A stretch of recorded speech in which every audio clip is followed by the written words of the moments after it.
Picture this. You just hired your 5th team member. You're finally going to focus on growth, right? Wrong. Your Slack's still blowing up with quick questions that you've already answered in the SOP that nobody reads. Here's what kills me. Everyone says, just document everything. So you do. Google Docs, Notion, Loom videos, you name it. But your team still asks you where to find things. It's like building the world's best library, then watching everyone ignore it to ask the librarian directly. Last week, I discovered I'd recorded the same training video 3 times. 3 times. How to process refunds. And my team? Still asking me how to do refunds. That's when it hit me. The problem isn't documentation, it's delivery. Think about it. When you're driving and need directions, you don't pull over to read a map.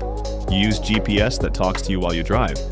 But in business, we expect people to stop working, search through wikis, find the right doc, hope it's updated, then figure out how to apply it.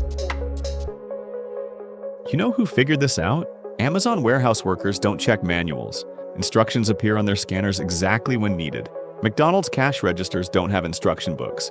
They guide employees through each order. These billion-dollar companies know something we don't. Information needs to show up where the work happens, not in some digital filing cabinet.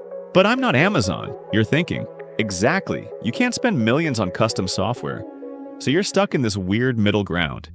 Too big to answer every question yourself, too small for enterprise solutions. Here's the shift. What if your CRM could remind your sales rep about pricing rules right when they're creating quotes? What if your project management tool could show step-by-step instructions inside the task itself? No searching, no context switching, just knowledge appearing exactly when needed. I spent months figuring out how to build this using tools we already have. Not another wiki, not more SOPs. A system that puts answers where questions happen. I've put together a video in the description that shows exactly how this works, including the frameworks and automation tricks that finally got my team to stop treating me like a human help desk. But here's the real question. Do you want to build a company, or do you want to be the company? Because right now, if you're answering the same questions every week, you're not the CEO, you're customer support for your own team. The link's below. Let me show you how to fix this.